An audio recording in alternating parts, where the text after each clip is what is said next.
A very good evening friends. मेरा नाम अमित है और आप देखना शुरू कर चुके हैं आपका अपना YouTube channel know your nature. तो चलिए आज हम लोग बात करेंगे हार्टिकल्चर के वन लाइनर क्वेश्चंस के बारे में। तो दोस्तों ये हार्टिकल्चर का वन लाइनर लेक्चर नंबर 2 है। लेक्चर नंबर 1 अगर आपने नहीं देखा है तो डिस्क्रिप्शन में लिंक है, आप वहां से देख सकते हैं। तो चलिए शुरू करते हैं सेशन की क्वेश्चन नंबर 1 के साथ। क्वेश्चन नंबर 1 बोल रहा है दोस्तों कि edible part of cauliflower is, यानी कि कॉलीफ्लावर का एडिबल पार्ट कौन सा है।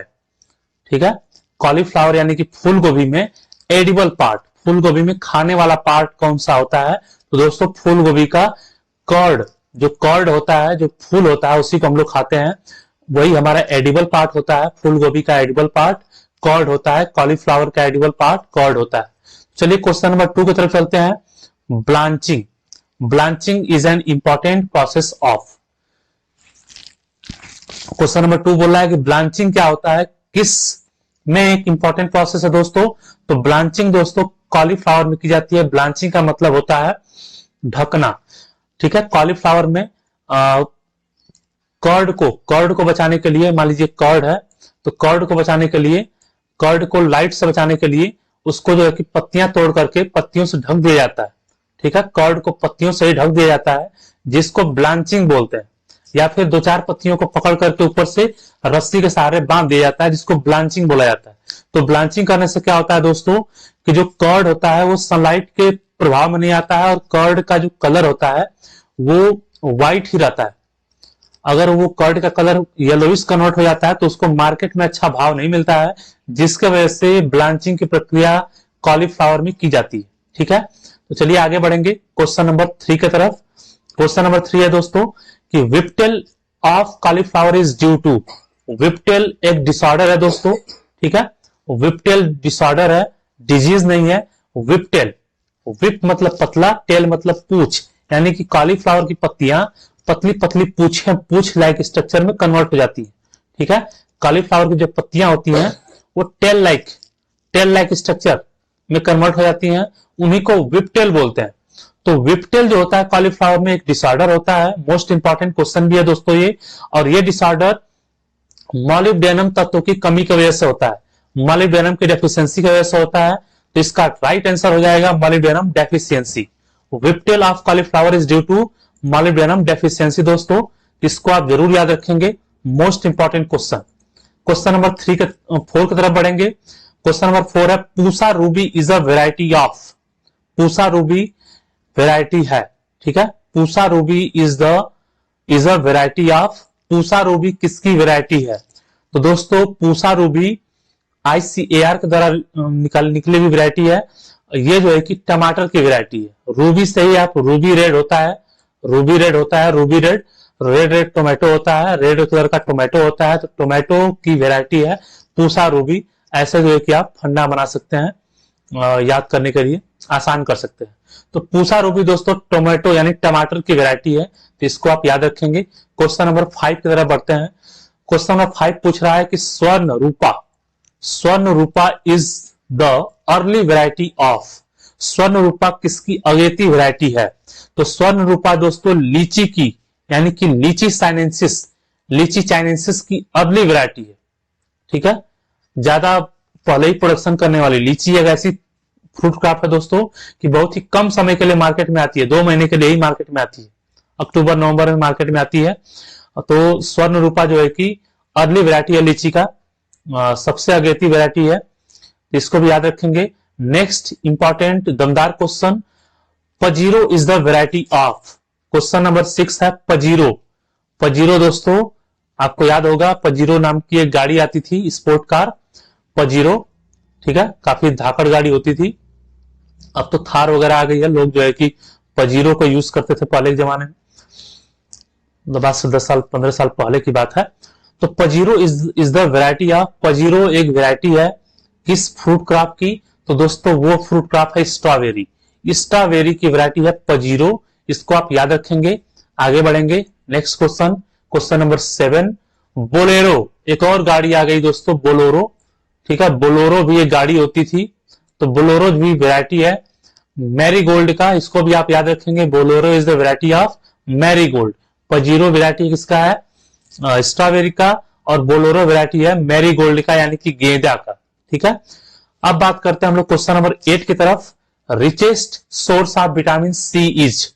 विटामिन सी का रिच सोर्स क्या है? सबसे ज्यादा विटामिन सी किस में पाया जाता है? विटामिन सी बहुत ही आवश्यक होता है दोस्तों, हमारे चेहरा पे झुर्रियां दाने नहीं बनने देता है विटामिन सी, और हमारी बॉडी के लिए बहुत ही एसेंशियल रोल प्ले करता है। तो विटामिन सी का रिचेस्ट सोर्स कौन सा है? तो बारबाडोस चेरी इसका सही जवाब है। Cherry, C for cherry. तो चेरी यानी कि कौन सी cherry? Barbados cherry. Barbados cherry vitamin C का रिचेस्ट सोर्स होता है मित्रों, इसको भी आप याद रखेंगे, मोस्ट इंपॉर्टेंट क्वेश्चन। ठीक है, क्वेश्चन नंबर 9। क्वेश्चन नंबर 9 है largest importer of cut flower in the world. अब समझते हैं दोस्तों कि कट फ्लावर क्या होता है। जैसा कि नाम से ही क्लियर है, कट फ्लावर यानी कि फ्लावर है और फ्लावर को जो है काट लिया नीचे से, उसका स्टेम सहित काट लिया, उसी को कट फ्लावर बोलते हैं। ठीक है, आप देखते होंगे कि आजकल तो भाई जमाना है, लोग फ्लावर देते हैं, फूल देते हैं अपने मित्र को, महिला मित्र को। ठीक है, गर्लफ्रेंड नहीं बोल सकते हैं, महिला मित्र को लोग फूल देते हैं। ये एक त्योहार आता है भाई उनका, कोई फरवरी में आता है, 14 फरवरी को, वैलेंटाइन डे टाइप। हाँ, तो वैलेंटाइन डे पे जो फूल देते हैं महिला मित्र को अपने, तो वो कट फ्लावर होता है। ऊपर फूल होती है, ऊपर गुलाब होता है और नीचे जो है कि डंठल निकला होता है। तो डंठल के साथ अगर गुलाब का फूल है या कोई भी फूल है तो उसको कट फ्लावर बोलते हैं। उसी कट फ्लावर से जो है कि बुके वगैरह बनता है। ठीक है, तो कट फ्लावर का लार्जेस्ट इंपोर्टर कौन है वर्ल्ड में? वर्ल्ड में सबसे ज्यादा कट फ्लावर कहां पे इंपोर्ट कराया जाता है? तो दोस्तों उस देश का नाम है जर्मनी।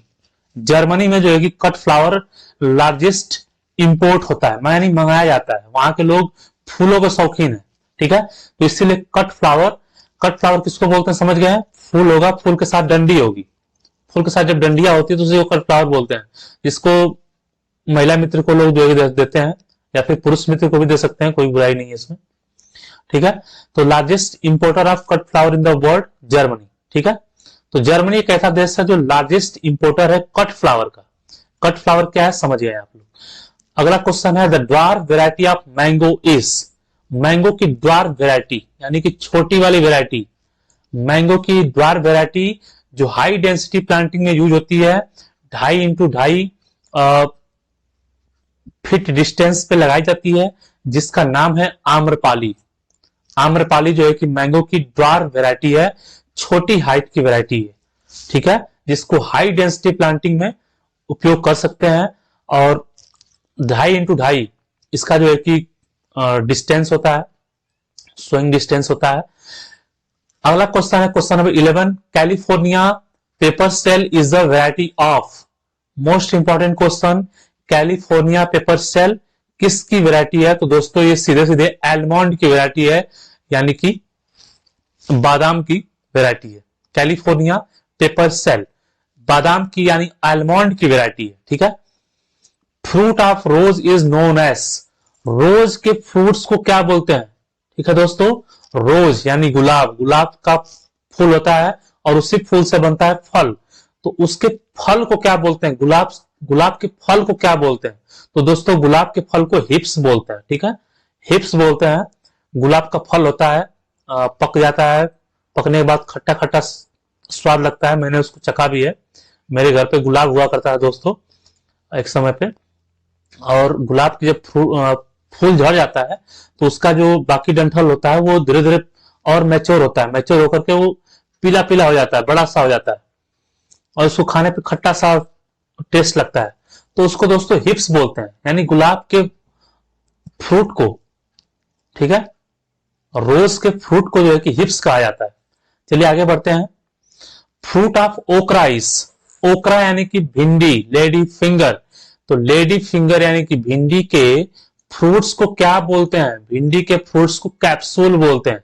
भिंडी का जो फ्रूट है वो कैप्सूल टाइप का फ्रूट है, वो बंद बंद होता है। कैप्सूल क्या होता है? बंद होता है। तो भिंडी का फ्रूट भी कैप्सूल टाइप का फ्रूट होता है, उसको बोलते हैं कैप्सूल। तो इसको भी याद रखेंगे आप लोग दोस्तों, most important. Coconut fat rich source of, अगला क्वेश्चन है कोकोनट फैट किसका रिच सोर्स होता है? ठीक है, rich source of coconut fat में क्या ज्यादा होता है? तो कोकोनट फैट में दोस्तों लाउरिक एसिड, लाउरिक एसिड का जो एक रिच सोर्स है कोकोनट फैट। कोकोनट फैट यानी कोकोनट तेल, कोकोनट से निकलने वाला तेल, उसके अंदर जो है कि लाउरिक एसिड ज्यादा होता है, रिच सोर्स होता है लाउरिक एसिड का। चलिए आगे बढ़ते हैं कोकोनट से। अगला question, coconut is propagated by, अगर कोकोनट को प्रोपागेट किया जाए यानी कोकोनट के बगीचा लगाया जाए, कोकोनट को अगर लार्ज अमाउंट में लगाया जाए तो किसकी मदद से लगाएंगे? प्रोपागेशन कैसे होता है कोकोनट का? कोकोनट का प्रोपागेशन होता है दोस्तों सीड के साथ, सीड से ही कोकोनट को हम लगा सकते हैं, तो सीड से कोकोनट का प्रोपागेशन होता है। अगले क्वेश्चन की तरफ आते हैं, mango is mostly propagated through, mango जो है कि मोस्टली किसके द्वारा प्रोपागेट किया जाता है? Mango is mostly propagated through, तो दोस्तों मोस्ट इंपॉर्टेंट क्वेश्चन, मैंगो का प्रोपागेशन जो है कि वीनियर ग्राफ्टिंग के द्वारा होता है। ग्राफ्टिंग के मदद से मैंगो का प्रोपागेशन होता है। ग्राफ्टिंग क्या होता है दोस्तों? ग्राफ्टिंग का मतलब हो गया कि रूट स्टॉक होगा, रूट स्टॉक पे किसी दूसरे सियान के ऊपर जो है कि लगा दिया जाएगा, उसी को ग्राफ्टिंग बोलते हैं, यानी ग्राफ्ट करा दिया जाएगा। किसी पौधे का रूट स्टॉक होगा जिसका रूट होगा, ऊपर का पार्ट कटा होगा और किसी सियान ऊपर के पार्ट किसी और पार्ट पार्ट को लगा करके रस्सी से बांध दिया जाएगा, तो उसी को ग्राफ्टिंग बोलते हैं। तो एक वीनियर ग्राफ्टिंग होता है दोस्तों, इसी मेथड से मैंगो को यानी कि आम को प्रोपागेट किया जाता है। अब बात करते हैं अगले क्वेश्चन की, inflorescence of cauliflower known as, cauliflower के इन्फ्लोरेसेंस को क्या बोलते हैं? कॉलीफ्लावर यानी फूल गोभी का जो फ्लावर विन्यास होता है, ठीक है, फ्लावर का विन्यास होता है, फूल इन्फ्लोरेसेंस होता है, उसको क्या बोलते हैं? उसको बोलते हैं दोस्तों कैटकिन, CATKIN, कैटकिन, कैटकिन बोलते हैं कॉलीफ्लावर के इन्फ्लोरेसेंस को। तो इसको भी याद रखिएगा, most important, most and most important. Question number 18, black heart of potato is due to, potato में दोस्तों ब्लैक हॉट हो जाता है, पोटैटो यानी आलू बिचवा में से काला हो जाता है, तो आलू का कालापन होना, बीच से काला होना, उसी को क्या बोलते हैं? ब्लैक हॉट बोलते हैं। तो ब्लैक हॉट दोस्तों आलू का कालापन होना ऑक्सीजन डेफिशिएंसी की वजह से होता है। ऐसा तभी होता है जब जो है कि आलू को जो है कि आलू के ऊपर आलू रख दिया जाता है, जब ढेर में आलू रख दिया जाता है तो उस समय आलू को जो है कि रेस्पिरेशन करने के लिए ऑक्सीजन नहीं मिल पाता है, मॉलिक्यूलर ऑक्सीजन नहीं मिल पाता है, जिसके वजह से आलू का सबसे अंदर का सेल, सबसे बीच वाला सेल मरना शुरू हो जाता है, और वहीं से सेल मरने शुरू होते हैं तो सेल मर मर के वो जो है कि पूरा का पूरा आलू का बीच वाला हिस्सा काला हो जाता है, जिससे ब्लैक हॉट बोलते हैं। वो ऑक्सीजन के डेफिशिएंसी की वजह से होता है।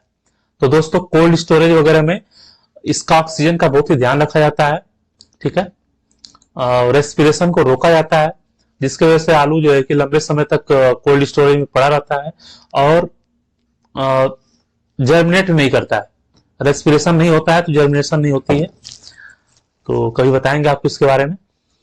क्वेश्चन नंबर 19 की तरफ बढ़ते हैं दोस्तों, Pusa snowball is a variety of, question पूछ रहा है कि पूसा स्नोबॉल, स्नोबॉल यानी कि बर्फ का बाल, बर्फ का बाल, तो बर्फ का बाल जैसा कौन लगता है? गोभी, फूल गोभी, फूल गोभी आजकल आ रहा होगा घरों पे आपके दोस्तों, तो लगता है जैसे कि व्हाइट व्हाइट फूल गोभी बिल्कुल बर्फ का बॉल है, गेंद है। तो स्नोबॉल से आप समझ सकते हैं कि फूल गोभी की वैरायटी है की बात कर रहा है। पूसा ने रिलीज किया है, पूसा यानी कि ICAR ने रिलीज किया है दोस्तों इसको, तो पूसा स्नोबॉल नाम से वैरायटी है जो कि कॉलीफ्लावर यानी कि फूल गोभी की वैरायटी है। चलिए आगे बढ़ेंगे। India share in fruit production in the world is, India का फ्रूट प्रोडक्शन कितना है पूरे वर्ल्ड में, कितने परसेंट है? इंडिया जो है कितने परसेंट फ्रूट प्रोडक्शन करता है पूरे वर्ल्ड में? तो पूरे वर्ल्ड का जो है कि 10% फ्रूट का प्रोडक्शन जो है कि अकेले हमारा देश, हमारा प्यारा सा देश इंडिया करता है दोस्तों, भारत करता है, ठीक है। बाकी 90% सारे देश करते हैं और अकेले 10% इंडिया कर देता है, ठीक है।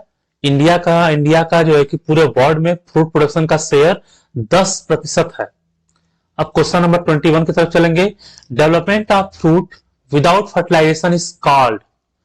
फ्रूट का डेवलपमेंट बिना फर्टिलाइजेशन के हो जाना क्या कहलाता है? बिना मेल और फीमेल गैमेट्स के मिले ही फ्रूट का बनना क्या कहलाएगा? पार्थेनोकार्पी। यानी कि एक तरह से बिना मम्मी पापा के बच्चे पैदा हो जाना क्या कहलाएगा? पार्थेनोकार्पी। यानी कि फ्रूट का डेवलपमेंट हो जाता है बिना फर्टिलाइजेशन के, बिना मेल फीमेल गैमेट्स के, युग्मन के, फ्यूजन के, उसी को बोलते हैं दोस्तों पार्थेनोकार्पी। ठीक है, कुछ बहुत सारे पार्थेनोकार्पिक फ्रूट्स होते हैं, तो बिना जो है कि फर्टिलाइजेशन के अगर फ्रूट बन जाता है तो उसको पार्थेनोकार्पी बोलते हैं। बिल्कुल क्लियर हो गया आपको दोस्तों। आगे बढ़ेंगे क्वेश्चन नंबर 22 की तरफ। Development of embryo without fertilisation is known as. Embryo का डेवलपमेंट हो जाना बिना फर्टिलाइजेशन के। अब सोचिए फर्टिलाइजेशन नहीं हुआ फिर भी एम्ब्रियो बन गया, ठीक है, तो उसको दोस्तों एपोमिक्सिस बोलते हैं। दोनों जो है कि टर्म्स काफी मिलते जुलते हैं। इसके पहले मैंने पार्थेनोकार्पी बताया, उसके बाद एपोमिक्सिस। पार्थेनोकार्पी क्या है कि फ्रूट का डेवलपमेंट हो जाएगा बिना किसी फर्टिलाइजेशन के, और एम्ब्रियो का डेवलपमेंट अगर हो जाएगा बिना किसी फर्टिलाइजेशन के तो उसको एपोमिक्सिस बोलेंगे। Development of embryo without fertilisation is known as apomixis. ठीक है, याद रखेंगे दोस्तों। Question number 23। Oleoresin. Oleoresin is an important product of. Oleoresin किसका इंपॉर्टेंट प्रोडक्ट है? तो दोस्तों चिली का। चिली यानी मिर्ची का, ठीक है, मिर्ची। मिर्ची से निकलता है ओलियोरेसिन। एक मिर्ची से निकलने वाला बनने वाला इंपॉर्टेंट प्रोडक्ट है ओलियोरेसिन। ठीक है, तुम्हें मिर्ची लगी तो मैं क्या करूं? उसी मिर्ची का जो लगती है, जो तीखी लगती है, उसी से निकलने वाला है ओलियोरेसिन, एक इंपॉर्टेंट प्रोडक्ट। तो याद रखेंगे दोस्तों। केसर यानी कि सैफरॉन। केसर saffron belong to the family of.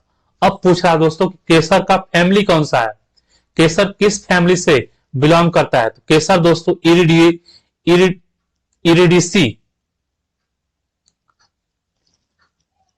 Iridaceae family से बिलोंग करता है। इरिडेसी फैमिली से केसर आपका बिलोंग करता है। IRIDICEA, Iridaceae. ठीक है, आगे बढ़ेंगे क्वेश्चन नंबर 25 की तरफ। Concentration of sugar is used for preservation is. ठीक है, क्वेश्चन पूछ रहा है दोस्तों कि कंसंट्रेशन ऑफ शुगर का कितना कंसंट्रेशन होना चाहिए प्रिजर्वेशन के लिए। अगर प्रिजर्वेशन पर्पज से शुगर को हम लोग यूज कर रहे हैं, शुगर एक प्रिजर्वेटिव है दोस्तों, तो शुगर को अगर प्रिजर्वेशन पर्पज से यूज कर रहे हैं तो शुगर का कंसंट्रेशन कितना होना चाहिए, कितना शुगर होना चाहिए उसमें? तो कम से कम 60 से 70% चीनी यानी कि शुगर होगा, तब जाके हम लोग जो है कि प्रिजर्वेशन कर पाएंगे। इसलिए आप लोग देखते होंगे जब भी मुरब्बा अगर बनता है आंवला आंवला का, तो उसमें चीनी खूब जो है कि भरपूर डाला गया होता है। ठीक है, चीनी खूब चाप के डाला गया होता है ताकि 60 से 70% हो जाए, 80% भी हो जाएगा चलेगा। ठीक है, तो concentration of sugar is use for preservation is 60 से 70%। ठीक है, mango variety suitable for high density planting. अभी क्वेश्चन ऊपर आया था दोस्तों, मैंने बताया था कि हाई डेंसिटी प्लांटिंग में ड्वार्फ वेराइटी मैंगो का यूज होता है जिसका नाम है आम्रपाली। 2.5 इंटू 2.5 फीट पे लगाया जाता है दोस्तों, ये 2.5 इंटू 2.5 फीट पे लगाया जाता है केवल। और हाई डेंसिटी प्लांटिंग यानी कि काफी डेंस प्लांटिंग की जाती है। हाई डेंसिटी, जिसकी डेंसिटी ज्यादा होती है दोस्तों, हाई डेंसिटी प्लांटिंग में लगाया जाता है मैंगो। सबसे सुटेबल वैरायटी कौन सी है? Amrapali. Amrapali suitable variety for the high density planting as well as it is the dwarf variety of the mango and will planted by the distance of 2.5 into 2.5. okay, तो question number 27 की तरफ बढ़ेंगे दोस्तों। Question number 27। Most salt tolerant food crop is. Most salt tolerant, सबसे ज्यादा salt को tolerant कर सकता है, साल्ट को झेल सकता है, ऐसा कौन सा फ्रूट क्रॉप है? तो दोस्तों उसका नाम है डेट पाम यानी कि खजूर। खजूर जो है कि साल्टी सॉइल में बिल्कुल आराम से लगाया जा सकता है। ठीक है दोस्तों, आगे बढ़ेंगे, ये हमारा आखिरी स्लाइड है। तो तो question number 28, fruit ripening hormone is, fruit ripening यानी कि फलों को पकाने वाला हार्मोन कौन सा है दोस्तों, तो वो है इथाइलिन। इथाइलिन दोस्तों फलों को पकाता है, उस फल को पकाता है जो फल रेस्पिरेशन कर लेते हैं, जिनमें रेस्पिरेशन की क्षमता पाई जाती है, उनको पकाने का काम कौन करता है, इथाइलिन करता है। ठीक है, तो कुछ फल ऐसे होते हैं जो रेस्पिरेशन करते हैं, जिनको हम लोग क्या बोलते हैं, क्लाइमेट्रिक फ्रूट, जैसे मैंगो, मैंगो हो गया, पपाया हो गया, ये सब क्लाइमेटिक फ्रूट होते हैं। तो इनको पकाने के लिए जो है कि इथाइलिन हार्मोन का यूज होता है दोस्तों। ठीक है, इथाइलिन क्या करता है, इनका रेट ऑफ ट्रांसपिरेशन को बढ़ा देता है, जिसकी वजह से जल्दी पक जाते हैं। ठीक है, इसके बारे में मैंने किसी वीडियो में बताया भी था खुल करके पूरा। Question number 29, a form of low pruning to about 2 metre up to stem is called as. ठीक है, प्रूनिंग समझते हैं, प्रूनिंग क्या होता है। प्रूनिंग जो है कि पेड़ पौधों की कटाई छटाई को दोस्तों प्रूनिंग बोलते हैं। तो प्रूनिंग जो है कि उस प्रक्रिया को बोलते हैं, कटाई छटाई करके रोगग्रस्त पौधे या फिर डिजीज वाले पौधों को निकाल देना, उसको प्रूनिंग बोलते हैं। डिजीज वाले ब्रांचेस को निकालना यानी अनवांटेड ब्रांचेस को निकालना प्रूनिंग कहलाता है दोस्तों। ठीक है, पेड़ों से। तो एक ऐसी प्रक्रिया, प्रूनिंग की एक ऐसी प्रक्रिया जिसको केवल 2 मीटर हाइट तक की जाती है, स्टेम के 2 मीटर हाइट तक ही की जाती है, उसको क्या बोलते हैं, उसको दोस्तों बोलते हैं पोलार्डिंग। प्रूनिंग की वो प्रक्रिया, कटाई छटाई की वो प्रक्रिया जो केवल 2 मीटर हाइट तक ही की जाती है, ऊपर नहीं, पेड़ ऊपर भी है लेकिन पेड़वा के केवल 2 मीटर हाइट तक, अप टू 2 मीटर स्टेम। ठीक है, up to 2 metre up to stem ही की जाती है। ऐसी प्रूनिंग का जो मेथड होता है उसको जो है कि हम लोग क्या बोलते हैं, पोलार्डिंग बोलते हैं। ठीक है, अर्ली वैरायटी ऑफ बेर, आज का लास्ट क्वेश्चन दोस्तों, बेर की अर्ली वैरायटी, बेर की वो वैरायटी जो जल्दी पैदा हो जाती है, तो बेर की अर्ली वैरायटी है दोस्तों गोला। गोला दोस्तों बेर की अर्ली वैरायटी है। और गोला से भी आप क्लियर हो सकते हैं कि बेर जो है गोल गोल होता है। बेर गरीबों का फ्रूट्स भी कहा जाता है, पुअर मैन फ्रूट्स बेर को बोलते हैं दोस्तों। और बेल की अर्ली वैरायटी है गोला, बेर की वैरायटी है दोस्तों। चलिए आप बताएंगे कि हमारा यह प्रयास कैसा लगा। थैंक्स फॉर वॉचिंग, और लाइक करिए, शेयर करिए, सब्सक्राइब करिए, सपोर्ट करिए दोस्तों, ताकि मैं आपके लिए ऐसी बेहतरीन वीडियो लेके आ सकूं, कंटिन्यू क्लास को चला सकूं। आप सपोर्ट करेंगे तो मोटिवेशन मिलेगी, और उसी मोटिवेशन के तहत जो है कि मैं काम कर पाऊंगा। तो सपोर्ट करिए। चलिए मिलते हैं किसी अगले वीडियो में, तब तक के लिए जय हिंद।